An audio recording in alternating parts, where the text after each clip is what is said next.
Lo que tenemos que decir es que el Partido Popular no tiene ningún miedo a que se investigue, a que salga todo, a que se limpie por fin este país de cualquier sospecha de connivencia con la ilegalidad, por parte incluso de los poderes públicos. A vivir que son 2 días. Javier del Pino.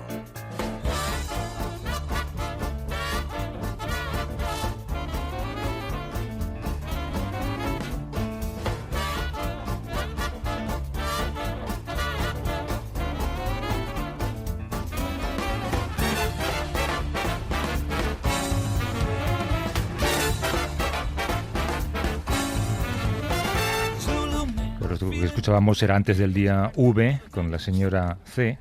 Jun Barrera, Antonio Castelo, Jorge Ponce, ¿cómo estáis, compañeros? ¿Qué tal, Javier? Estamos muy bien. Cuando por fin lo hizo, cuando por fin habló en una rueda de prensa en Huelva, prácticamente dijo lo mismo, escuchad.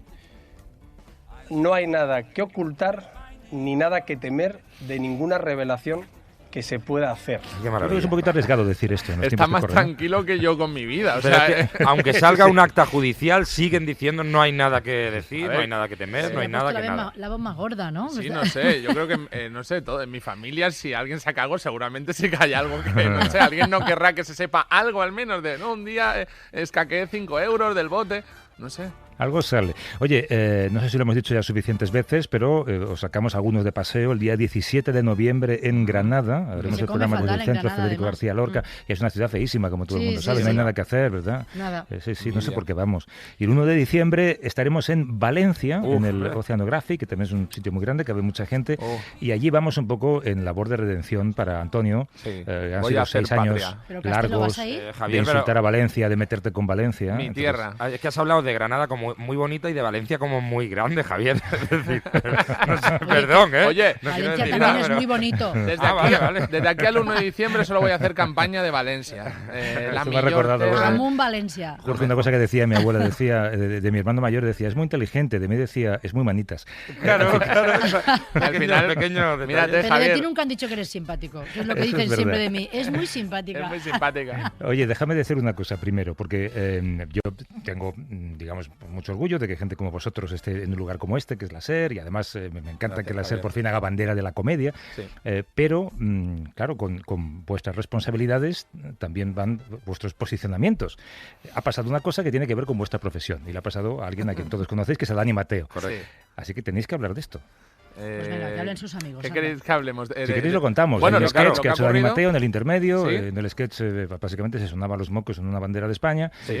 Bueno, pues ha perdido contratos publicitarios, se le ha echado encima gente, ha recibido 1000 amenazas, creo que ha cerrado su cuenta de Twitter, un montón de cosas. No es la primera vez que la cierra, también te digo. Es decir, Dani, no es ni la tercera, pero De bueno. todas maneras, ¿qué pasa con que dé lío con la bandera últimamente, ¿no? En los últimos años. Y luego, o sea, a mí lo que me sorprende es, a ver, la reacción todo ha venido por la Clínica Baviera, ¿no? Que es la publicidad que le estaba haciendo de operarse los ojos. Y la Clínica Baviera saca un comunicado que lo comentábamos ayer Jorge y yo y tal, que me ha hecho mucha gracia, que es la Clínica Baviera declara que está en favor de la Constitución y claro, y dices que no como la Clínica Suecia, ¿no? Que Claro, es, claro, que es anarquista radical, o sea, que parece que esto parece una Navidad, pero es de tontos, parece que todos tengamos que decir que estamos en favor de los derechos humanos Y que nos- Porque Sí. si no, somos asesinos. Si sí, no, sí. es que yo a la mínima te apuñalaría el cuello o estoy en contra de la Constitución. A ver, en principio, si es un chiste de Dani, es una ficción. Quiero decir, que le ha dicho cosas en ficción o, no sé, nosotros mismos. Yo he dicho cosas sobre Valencia dentro de un chiste y joder, no tiene sentido. Es de donde me he criado y el sitio que más me gusta de España. Pero la gracia es que me meto con Valencia. No sé, es que yo, si hace falta explicar esto, Pero es que ya sé. no podemos ser ni personajes. Tú mira todo el Exactamente. lío que ha habido con si eres transexual, si no, para hacer según qué tipo de personajes. Entonces, Bueno, para más fácil para que hacer eso. de drogadicta tengo que ser drogadicta. No sé, hay un Exacto, montón es de que no tiene cosas sentido. Te lo que- digo aún más fácil. En la SGAE los programas no cobran derechos. Si yo salgo en un programa, Wyoming no cobra derechos en la SGAE porque dicen que él no está haciendo un personaje. Sí, que ese es tal cual, ¿no? Sí, entonces quiero decir que está tan dentro de todas las cabezas de todos que está hasta en la SGAE. Me refiero que ellos no entienden que yo aquí ahora mismo, yo no soy así tal cual. Esto es una exageración de mi personalidad en pro de la comedia. En pro de la comedia, en pro de que la señora de turno se ría en su lugar o tal, o quien sea, o un colega mío. Pero claro, esa es la gracia. Lo que pasa es que lo que dice Dani es cierto. Dice, bueno, al final es un precio que tenemos que asumir todos que vamos a pagar, por desgracia hoy en día, porque es así. Es decir, tienes que saber. El otro día me preguntaban que si yo me autocensuraba y yo decía que depende de qué chiste, si digo no es lo suficientemente gracioso para el lío en el que me puede meter. Ese es el para mí. Para mí es ese. Para mí es. No me gusta que hemos hablado mucho, Antonio y yo, ¿no? Hasta qué punto está en tu subconsciente y te lo vas a pensar y va a cambiar tu manera de hacer humor. Yo creo que algo así, es decir, yo personalmente, si me enamoro de un chiste, y hombre, tampoco me va a meter en líos con la justicia o me voy a tener que ir del país, si me enamoro de un chiste voy a con él. Si no me gusta mucho, digo, vaya lío para un chiste más mediocre. Sí, entonces, pero cada uno tiene que decidir ahí. Pero nosotros ya tenemos que saber ir por la vida sabiendo dónde estamos trabajando. Sobre todo que tú trabajas en un país, en un contexto y en una época. O sea, que hablamos, nos hemos cruzado con Cansado. Cansado ha tenido 1000 problemas de otro tipo, de su contexto, de su momento, yo imagino, y ahora tendrá otros. Y tú vas evolucionando también con el país y entendiendo pues cómo están las cosas o qué le gusta a la gente, que por dónde puedes pasar y por dónde no. Pero el tema de la calidad, es decir, cuando tú vas con un chiste a provocar a muerte, amigo, ya puede ser bueno. Sí, porque sí. Como no ¿Te acuerdas muy en bueno, Bilbao el otro día, Antonio, con el chiste de Pedro Aznar? Sí. Que nos arriesgábamos, o él se arriesgaba, y de hecho nos estuvo consultando y estuvo meditándolo. No sabías hacer esa broma, ¿no? De salir ante un teatro lleno en Bilbao y abrir su rutina diciendo algo así como cómo me gusta Bilbao y además ahora no te matan. Sí. Que es un chiste muy arriesgado, pero bueno. Entró gracioso, la gente como le compró. Porque claro, tú también quieres que la gente te quiera, porque Dani cuando hace esa broma la hace ni más ni menos por algo que tenemos los cómicos desde que somos pequeños y tal, que es agradar y que desde nos quieran y sí. que se rían con nosotros. No es para reírse de la bandera, es para que la gente diga, joder, qué gracioso.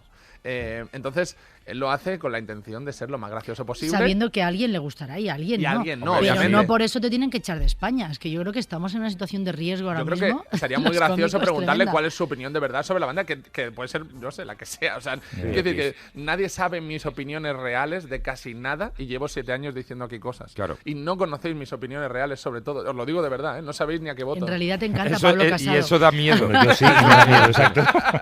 pero os lo digo en serio, ¿eh? No sabéis nada de mí, os lo digo de verdad.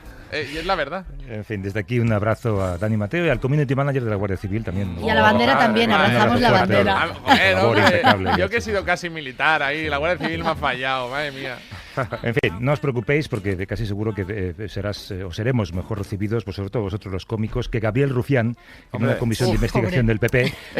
En la última, de hecho, también hubo una comparecencia, o un compareciente resignado, que era Cebes, otra alusión al Padrino, por cierto. Pues mire, hay un personaje que se llama Luca Brasi, que es un lugarteniente de Vito Corleone, muy fiel hasta... Otra diputada indignada, por cierto, Celia Villalobos, que se enfadó con Rufián por una camiseta de Rato, entrando en prisión con la frase «es el mercado, amigo». Le pido simplemente que pida disculpas, nada más. ¿Y quién la ha amenazado? ¿Quién la ha amenazado? Me ha dicho, tranquila que te queda muy poca. ¿Pero quién ha dicho eso? El señor Rufián. Sí, señor, lo hemos escuchado. Yo, si quieres saber, presidente, lo que ha pasado, he ido por agua, me ha llamado impresentable y le he dicho... Yo no estoy hablando de ti. ¿Pero esto qué es, presidente? Bueno, vamos a ver, miren, de verdad, esta situación nueva de tener público, por favor.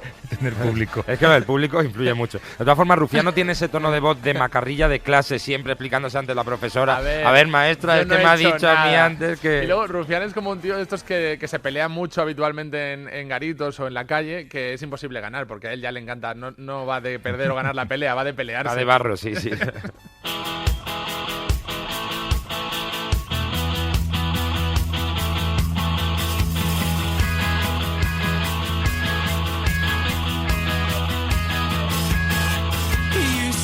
Me recuerdo una frase que alguien ha pronunciado en este programa muy temprano por la mañana. Era algo así como: no te pelees nunca con un cerdo porque los dos os vais a manchar, pero al cerdo le gusta. Correcto, vamos. Que nadie lo interprete mal. Bueno, el que no tiene una grabación con el ex comisario no es nadie. No somos nadie. Da igual del partido que seas, porque Socarrón Villarejo sabe muy bien lo que puede sacar de cada uno.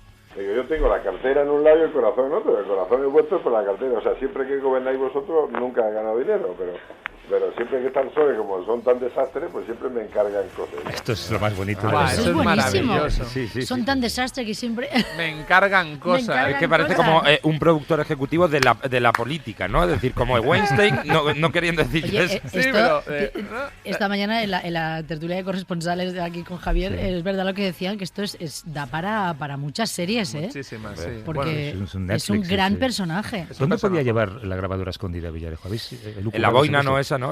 Siempre ya la boina salía a cazar. Molaría que fuese, en realidad, un tío delgado, asiático, que todo es un traje como de Eddie Murphy, ¿sabes? Claro. Estos de que va lleno de micros o algo. Sí, que lo rellena es con que cosas. las camisas las lleva prietas y las americanas también, o sea que ahí no. No. El tío es flipante, ¿eh? En fin, Villarejo debe ser el único que no ha ganado dinero con el Partido Popular, eso también hay que decirlo, aunque ante el desastre de la caja B del PP, él también vio su oportunidad. A mí no me importa... por ejemplo, hacer algún trabajo puntual de temas. No tengo ningún problema. Por lo menos los gastos alguna vez me pagaré, alguna vez los gastos. Pero vamos, broma aparte. Si no, mira, ya va, lo primero ya me lo habéis pagado, yo lo digo como... No te preocupes. Fíjate, y esta mañana también escuchábamos que lo ponía Cristina Pardo, una grabación de una entrevista en los años 90 con Carmen Maura de Villarejo, y ya decía entonces que él pensaba que ganaba poco dinero. Sí. O sea, al final es una cuestión de pasta. Para él sí, hombre, seguro. para él totalmente. ¿No dijo hace poco que facturó como 5 millones en 4 años o algo así? Sí, pero le parecía Me poco. río yo de Bárcenas, ¿eh? Bueno, no te preocupes, le decía a Dolores de Cospedal, la que debía estar preocupada era ella, porque en la fecha de estas grabaciones, que era 2009, se empezaba a destapar la Gürtel y había que buscar el lugar y la forma de entorpecer esa investigación y que no saliera todo a la luz.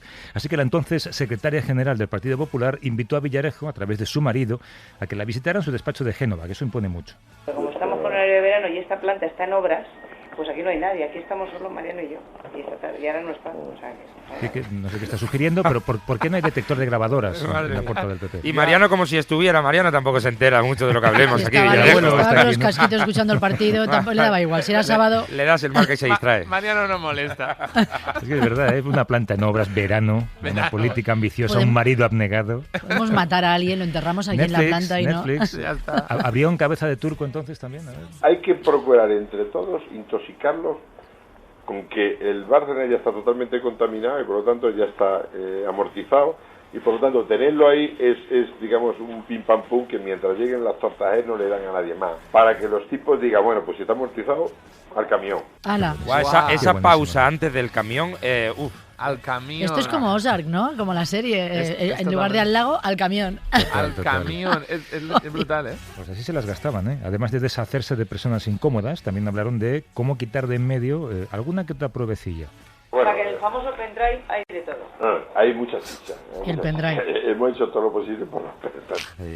Hay dos temporadas de Big Bang Theory, una de Juego de Tronos. Cuando yo iba a informática en Valencia, había un pendrive que rulaba con un montón de cosas también. Y había un cursillo, ¿no? De cómo romper. Es curioso porque estaba en la sede del PP y ella le dice, hemos hecho todo lo posible por romperlo. Faltaba decir, hemos venido aquí que tenéis experiencia en martillos. Claro, exactamente. Y en romper discos. A ver si la trituradora de papeles entra, ¿no? Claro. Estaría bien hacer un pendrive con toda la basura de todo el mundo indestructible. Claro. Todo el mundo... Y además aparece, todos saltando encima. Aparece un nuevo elemento en esta trama, que es el artista anteriormente conocido como el Bigotes, que resulta que no era el pochado lo que mejor se le daba, ¿no? En la cárcel, ¿no? Bigote era el tío que aquí en Pachá repartía cocaína, ¿eh? O sea, el Bigote. El Bigote. Bigote suministraba en Madrid, era un camello cualificado. Un camello cualificado. Me gusta mucho el adjetivo, cualificado, que es bueno. No que como no los otros. Un diploma firmado por el rey. Es como la Clínica Baviera con los derechos humanos y la Constitución. Igual. Él no, él ya tenía el título. El sello. Sí. En fin, no era una conversación de la que ella pueda sentirse muy orgullosa. Y esto que estamos hablando trasciende indirectamente. No, pero no, te hago el matiz. No, lo hace muy bien en el Te hago el matiz. Pero que sí, te hago el matiz. Para mí es igual, no puede trascender. No, pero te hago el matiz. Es que le está diciendo, Ya pero no ves la grabadora, que te estoy grabando. Sí, ¿no? es verdad. Es de broma, suena coña, la verdad. Sí, Pero no podía- ahora dicen que cualquier teléfono te está grabando, en realidad. O sea, que ahora todos Google y Amazon son Villarejo. Bueno, lo descubrimos con Resines, ¿te acuerdas, Javier? Hombre, ¿Os acordáis? aquí en directo, Claro, exacto, estaba- sí, sí. graba todas las llamadas, Antonio Nos puso la Resines. grabación de la última de Broncano, pobrecillo. En fin, no podía trascender, pero después de todo lo oído, resulta que a Dolores de Cospedal todo le parece normal. No creo que tenga ese tema más trascendencia que unas conversaciones, bueno, pues privadas salen a la luz, pero no creo que haya que darle más trascendencia, la verdad.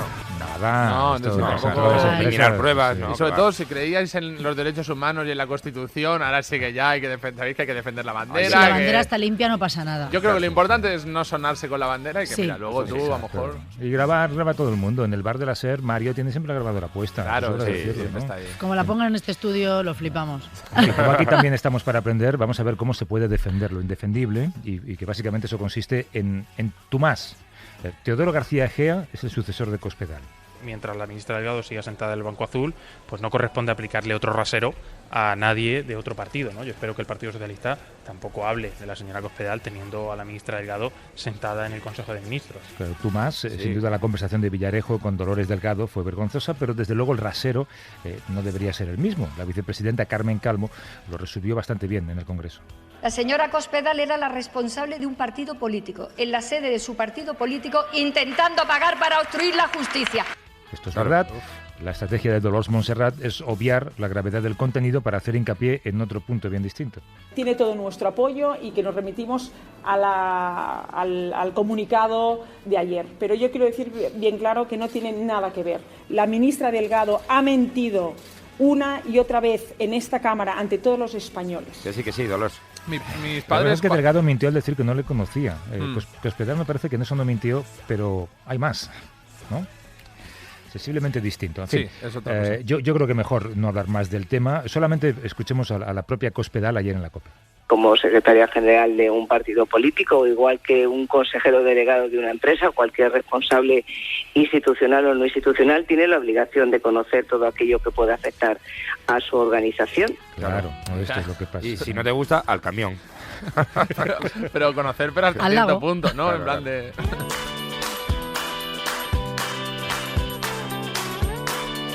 Durmiendo con los peces mola mucho más que el camión, ¿no? El camión suena como muy guerra civilista. Sí, el un camión poquito, es sí, verdad. un poco a la Son un cuneta, poco ¿no? nazi, sí, Al sí. camión. ¿El camión es de la cárcel? Yo pensaba que era...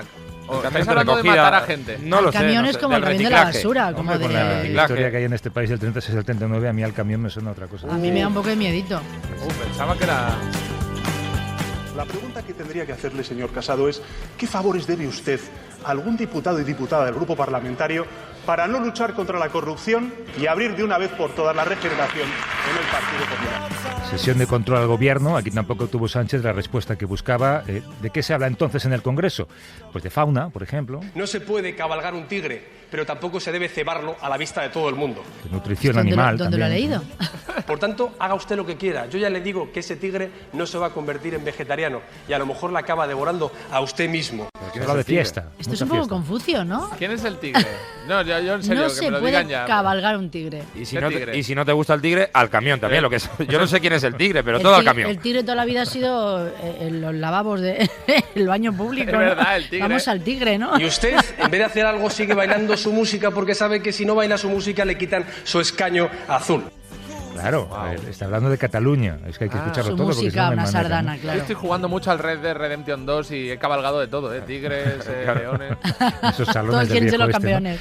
En fin, hay que agradecer que sean tan creativos a la hora de hablarnos de este tema, sobre todo después de que el jueves se reavivara este tema con las penas que la Fiscalía, que acusa de rebelión, y la Abogacía del Estado, que acusa de sedición, piden para los líderes encarcelados del proceso. A este respecto, la vicepresidenta Calvo dio en rueda de prensa una explicación muy curiosa de por qué Pedro Sánchez en mayo hablaba de rebelión y ahora habla de sedición. Escuchad, Pedro Sánchez en mayo no era Pedro Sánchez. El presidente del Gobierno nunca ha dicho que ha visto un delito de rebelión en Cataluña. Usted me ha preguntado por el presidente del Gobierno, pasado mayo. Bueno, pero es la misma persona, ¿no? No, perdónenme que le diga, pero nosotros somos Gobierno ahora, respondemos de la posición del Gobierno. Claro, Antonio Castelo del 2017 no es el del 2018. Ni mucho menos. No. Ni el de hace 2 meses. Este es mucho más amargo y peor. O sea, soy mucho peor persona conforme... Oye, pero Javier, ¿esta gente sigue en la cárcel?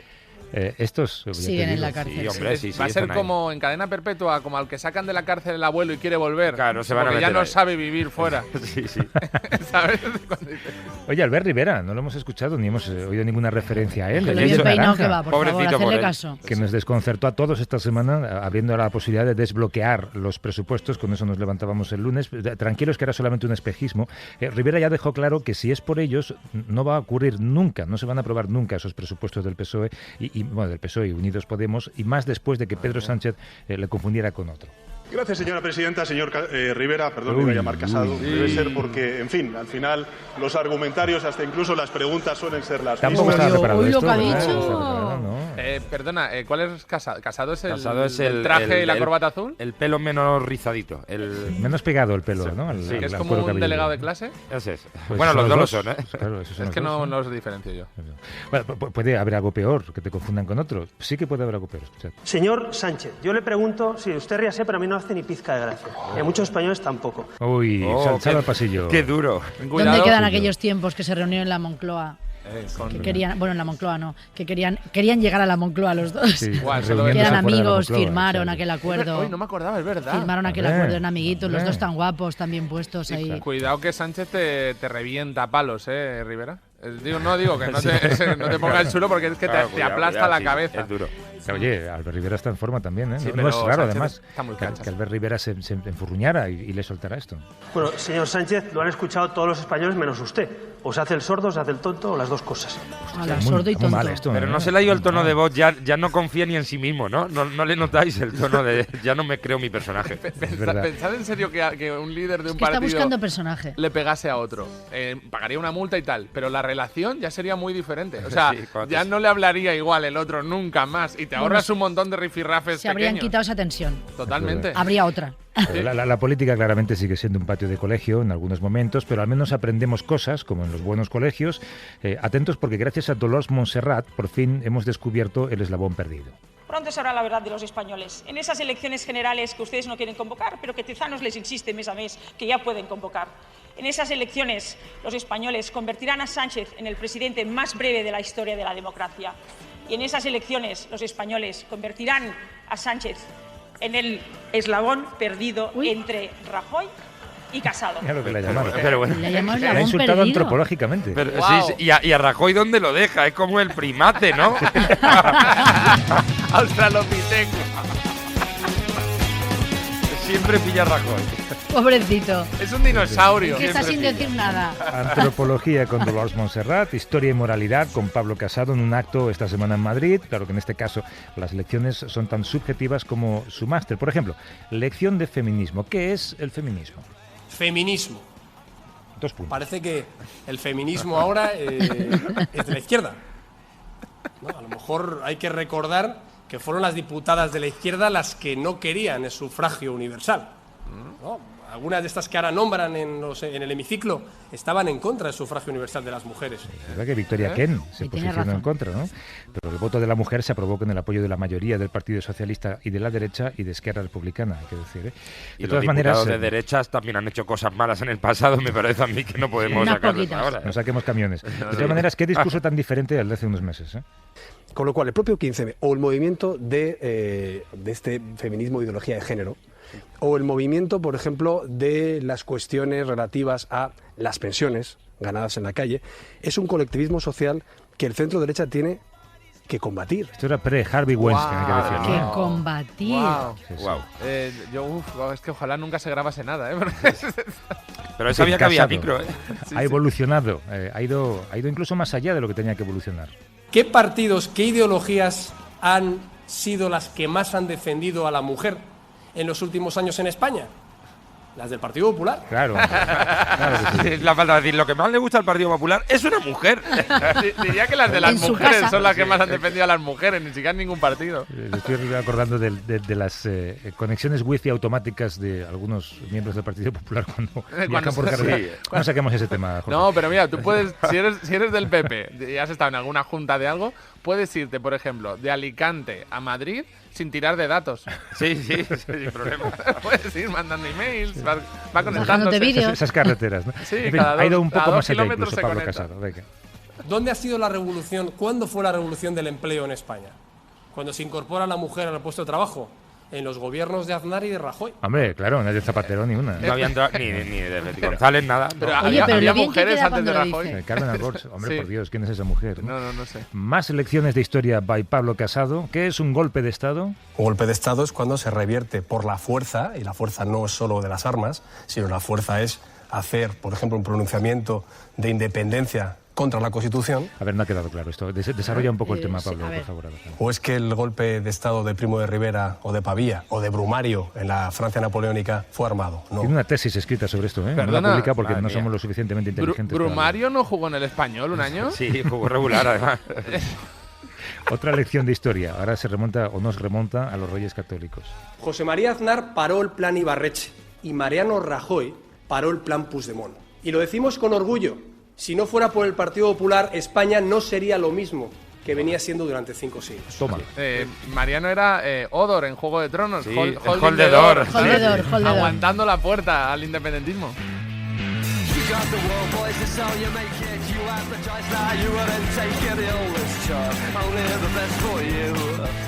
Pero solo 2 apuntes más antes de irnos a la desconexión y atentos a la entrevista que hay luego, que va a ser muy interesante. Primero, Pedro Sánchez, a ver qué dice. Yo le animo, señor Rivera, a que sea autónomo. Antonio. Bueno, cuidado, Javier. Yo, mira, no quería decir nada porque no quería traer la sintonía antigua de guerra, no quería ese tema, pero he oído, puede ser que van a subir la cuota, Javier. No me pongáis en silencio, que me cabreo. Te pueden poner héroes del silencio. ¿Van a subir la cuota de autónomos, Javier? Por favor, tú que tienes conexiones, confírmame. Por un día que empezaste a hablar con este tono, te prohibieron entrar en Valencia durante 2 años. Es que no me lo creo, es que no puede ser. Estoy a punto... Voy a buscar algo heroico para que, para que Pedro Sánchez me exima de pagar ningún impuesto de aquí. Podemos rodear el Congreso. No, yo la liaría muy parda, si suben la cuota, te lo digo. Pues a ver qué decía. A lo mejor no era literal lo que decía Pedro Sánchez, a ver si...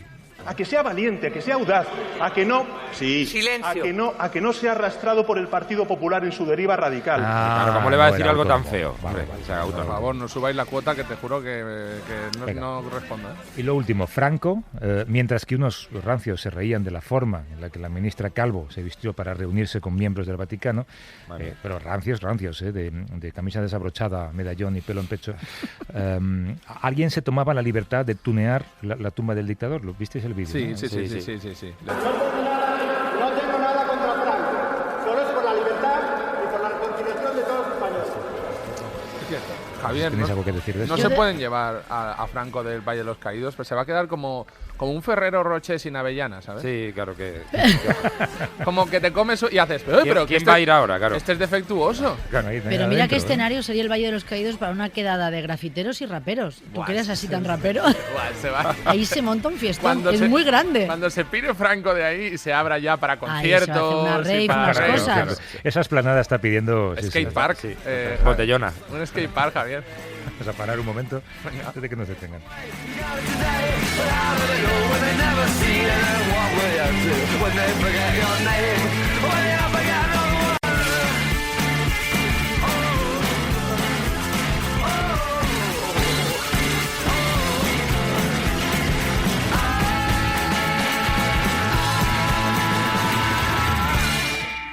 A vivir que son 2 días. Javier del Pino.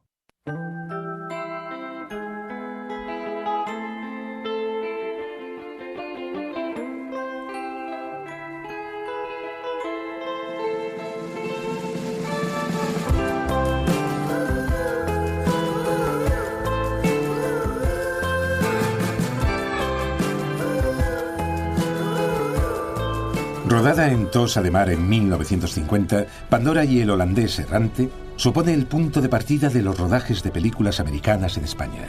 La película tuvo como aliciente añadido los escarceos amorosos entre Ava Gardner y su compañero de reparto, el actor, torero y poeta Mario Cabré, idilio que propició la visita de un celoso Frank Sinatra en algunas ocasiones a Tossa de Mar.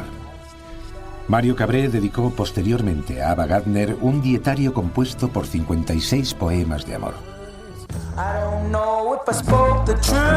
Estamos pues con Jun Barrera, con Antonio Castelo y con Jorge Ponce. Claro, ahora nos creemos que tenemos en España muchas estrellas porque se rueda aquí Juego de Tronos, pero ¿os imagináis lo que es que desembarque una Ava Gardner en aquella época?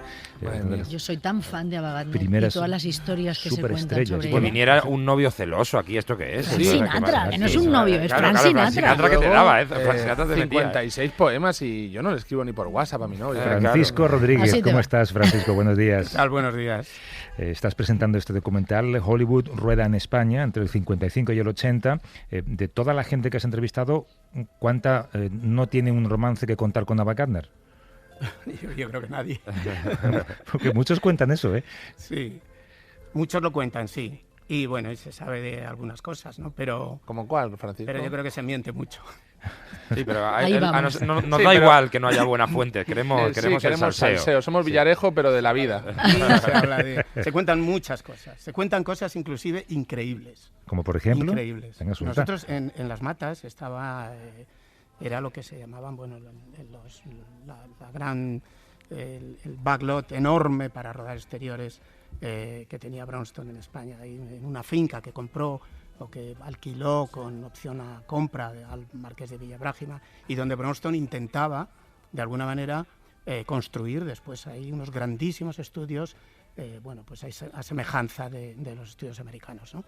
Ahí, durante el rodaje de 55 días en Pekín y la que había Imperio Romano, había un guarda que le llamaban el Boquerón. El Boquerón. Esto me está gustando. El Boquerón. Ahora empezaba. Ahí había una garita y pues bueno, con una barrera y tal, para que evidentemente pues solo pudieran entrar la gente que pertenecía a Bronston, a los rodajes, ¿no? Y se cuenta que ella, Boquerón, borracha, como estaba en muchas ocasiones, se tomaba un lambrusco y se hizo con el Boquerón. Se hizo con el Boquerón. ¿En serio? El Boquerón pilló. Esto se cuenta. Al Boquerón se cuentan estas cosas increíbles. ¿El Boquerón sabemos si sigue vivo? ¿Podemos ir a hablar con el Boquerón? El Boquerón lo contó. Porque lo contó el Boquerón, como lo contó Dominguín, como lo contó mucha gente. Es que tú te acuestas con Ava Gardner y lo cuentas. Claro, eso cuenta Dominguín, ¿no? Que cuando estuvo con Ava Gardner en un hotel de Madrid, inmediatamente después se levantó y le dijo a Ava Gardner, ¿a dónde vas? Y él dijo, a contarlo. Hombre, claro. Por favor. Sí. Claro, es que... ¿Pero qué voy a hacer? Es que por eso, ¿no? Oye, ¿por qué los americanos llamaban despectivamente a España el runaway? No lo sé, yo creo que no estaban muy a gusto y muy contentos con que hubiera películas que se marcharan de allí a rodar en otros países, ¿no? Porque esto es una palabra que a mí me suena bastante despectiva, ¿no? Runaway, una palabra, son películas que huyen, películas huidizas, ¿no? Películas que se van de aquí, que no quieren rodarse aquí.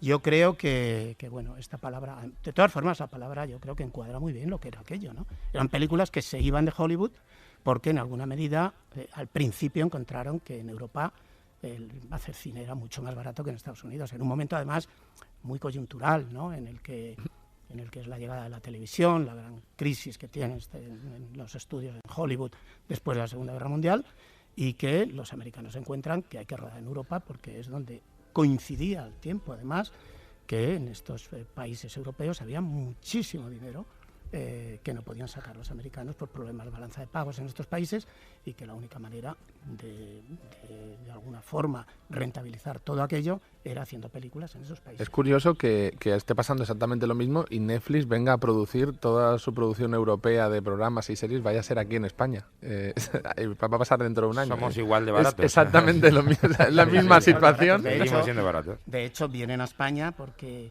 ellos desembarcaron primeramente en Inglaterra y en Italia, fundamentalmente en Italia. En Italia ruedan Cobadis, ruedan Ben-Hur, se instalan allí. Lo que pasa es que España era muy competitiva. Claro, entonces... Los precios eran más bajos. Y la calidad, dicen, ¿no? Paisajísticamente está mejor. Había paisajes... A Franco le gusta mucho el cine, le gustaba muchísimo el cine. Sí, a Franco. Luego el aceite que tenemos es muy rico. Pero Italia nos lo en roba y lo aquella etiqueta. época Franco no estaba en el Valle de los Caídos aún, ¿no? No, iba algunas veces a visitarlo, pero no estaba online. No se quedaba. Estaba picando alguna piedra. A nosotros nos dio vía libre para hacer el documental sobre el Valle de los Caídos. Total, que de Italia... Uno de los regalos que Hombre, él estaría orgullosísimo, que le hizo ¿no? Bronston a Franco. ¿En serio? Sí, hizo 4 documentales. Demasiado, ¿no? Para lo que es el sitio. Uno de ellos era sobre el Valle del Escalón. Lo bonito que es, lo bien que se está aquí, cada uno tenía uno. La buena gente que ha venido fotografía no que se ha tiene. ido nunca, ¿sabes? Que de Italia deciden, por estas razones puramente económicas y también por restricciones de los gobiernos europeos en la posguerra, se mudan a España y llegan aquí películas como 55 días en Pekín, La caída del Imperio Romano, El fabuloso mundo del circo o esta otra que mucha gente recordará. La vía está definitivamente despejada. ¡Viva la revolución! ¡Viva la anarquía! ¡Lameculos! ¡Burócrata! ¿Es esto necesario? 6 voluntarios me han entregado y 6 entregaré. Soy un hombre libre, lacayo, libre. Y nada podrás hacer por impedirlo. Soy el único hombre libre en este tren. El resto sois un rebaño. Podría haberlo dicho Villarejo esto perfectamente. Doctor Zhivago, que si no recuerdo mal, ¿se rodó en Navacerrada? Estamos hablando de cuál de las películas. No Doctor Zhivago. Doctor Zhivago. Hombre, anarquismo, comunismo, madres solteras, infidelidades. Doctor Zhivago nunca se rodó en Navacerrada. Ah, no. Doctor Zhivago se rodó en Soria. De hecho, nos recomendaron Soria porque como Rusia, ¿no? garantizaba la nieve. Y poca gente. Después ese año no nevó, pero se rodó entre Madrid y Soria. Y algunos planos, pocos durante una semana, o algo así, me parece que estuvo el equipo en Finlandia. El resto se rodó fundamentalmente en Madrid. O sea, me estás diciendo que alguien le dijo a Bronston, vete a Soria, que nieva seguro, y no nevó. Y no nevó. Indudablemente. Vete a Soria, que eso es Siberia. Se llenó todo de polvo de mármol y de sábanas. La peña bebe mucho vodka. Ten cuidado, no te valentones con la Ese gente. año no de nevó. Soria. Había un equipo de producción destacado allí, con la gente de construcción y con la gente que se cuida de las localizaciones. Y nosotros estábamos siempre preparados con la maleta, siempre. Porque recibíamos una llamada diciendo, está nevando, y todos, desde el estudio en Madrid, todos pasó. Iros para Soria. Pero entonces tú solo viviste en primera persona, Francisco, pero lo cuentas como si fuera ayer. Sí, yo en Zhivago trabajé 18 meses, año y medio, en esta película. Esta película es curiosa porque mucha gente no sabe muchas cosas de esta película. Esta película nace en una casa de vecindad en la calle Príncipe Vergara, casi esquina a la plaza del Marqués de Salamanca. ¿Qué dices? Ahí, en Hay un esa mexicano casa, ahí ahora. Ahí en esa casa, antes de ir a los estudios CEA, trabajaban el departamento de arte y el departamento de producción en el que yo estaba. Yo tenía 20 años entonces. Pero, ahí estaba John Box, Terry Mars, Gil Parrondo, lo que era concretamente Gil Parrondo, el departamento de arte. Y luego estaba Agustín Pastor, Teddy Villalba, en fin, lo que éramos el equipo de producción, estábamos allí. ¿Y David Lean, dónde...? No, David Lean, yo creo que vivía por el Comodoro, por aquí, la Plaza de la República Argentina, me parece. Sí, cerca de Abagatner. Sí, David Lean, ¿qué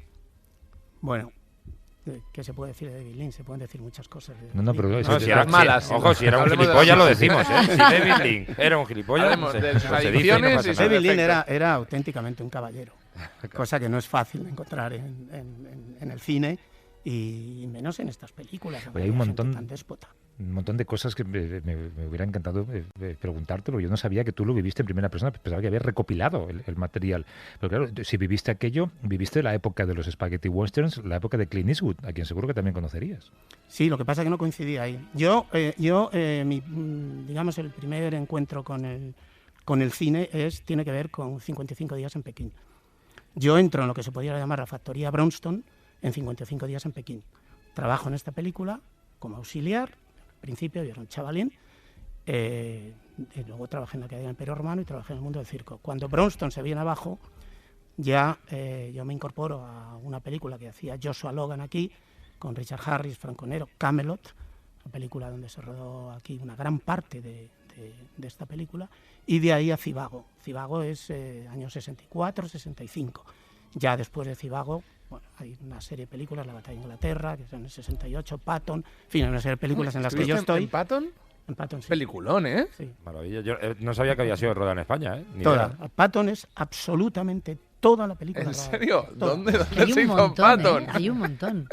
Patton es 100%. Luego hay también Zhivago, prácticamente 100%. Pero luego hay películas que se rodó parte de ellas en España, parte en otros sitios. Pero, por ejemplo, Patton es una película que se rueda en España 100%. Tú mencionas en el libro a un montón de grandes actores de la historia del cine. Supongo que los has conocido a todos, a Charlton Heston, a Cary Grant. Sí, he conocido mucha gente, sí. Va, Francisco, danos algo, por Venga, favor. sí, por favor. Invéntatelo si quieres. Pero hablando antes de la caballerosidad, ¿no? Por ejemplo, ¿no? Al bien. Pues uno se encuentra con otras personalidades que no tienen esa caballerosidad, ¿no? Por ejemplo. Claro. Es decir, por ejemplo, mira, nosotros hay una anécdota curiosa que tiene que ver con Richard Harris. Yo era primer ayudante de dirección de Samuel Fuller en una película Riata, una película que no se terminó. Rodamos 8 semanas en Almería y bueno, llegó un cable de Warner parando la película. Sam había echado prácticamente a directivos de Warner que vinieron a vernos allí al decorado. Nosotros estábamos prácticamente preparando lo que iba a ser una de las secuencias más grandes de la película. Tenía que ver con una procesión mexicana en el poblado mexicano que hay en Almería. Y estaba habiendo problemas con esa película, porque había un tema curioso, y es que a Harris no se le veían los ojos, porque el sombrero le daba una sombra y... Pensé que es que no los podía abrir de sueño que tenía. El operador no era capaz de quitar esa sombra de los ojos de Harris. Entonces esto llegó a Hollywood y gente de Warner vinieron a España y vinieron a ver qué estaba pasando aquí, pero no estaban contentos con lo que estaban recibiendo. Y entonces este decorado, el poblado de Juan García, que se llamaba entonces, está en un alto y nosotros desde ahí vimos llegar pues una pequeñita caravana de coches negros que no sabíamos quién eran, pero que después vimos que eran directivos de Warner. Los americanos. Sam los echó, directamente los echó. Le dijo, mira, hablamos después en el hotel, ahora estamos trabajando. 48 horas más tarde llegaba un cable de Estados Unidos parando la película. La película se paró y después se hizo en México. Esta película ya sin Fuller, pero a lo que iba. Esta película, el protagonista es Richard Harris. Y Richard Harris, que era un personaje muy complicado, muy complejo, personaje difícil, muy difícil, se lo hacía pasar al equipo muy mal a lo largo de toda la semana. Pero muy mal. Pero el sábado, pues en Almería, en el Club de Mar, ¿se lo pasaba bomba? No, nos daba barra libre y un agape todos los sábados para que el equipo tomara lo que quisiera. Pues bien, tenías aguantar toda la semana. Es decir, que nos daba toda la semana disgustos, claro. Sí, pero el sábado... Se le veía los ojos, decía, ahí ya se le veía los ojos, ¿eh? Qué ganas tengo de que llegue el sábado. Ahí le brillaban. O sea, que hay de todo en el cine. ¿Y Clint Eastwood?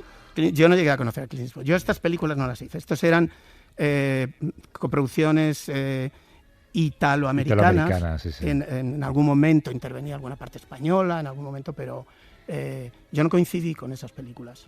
Pero sí, los compañeros míos. Es un personaje tan controvertido que como que apetece conocerle o estar con alguien que le bueno, él es curioso. Él en el documental, que ya sabéis que son 2 documentales de 55 minutos, prácticamente una miniserie, pero en el documental él dice claramente cómo se enroló allí.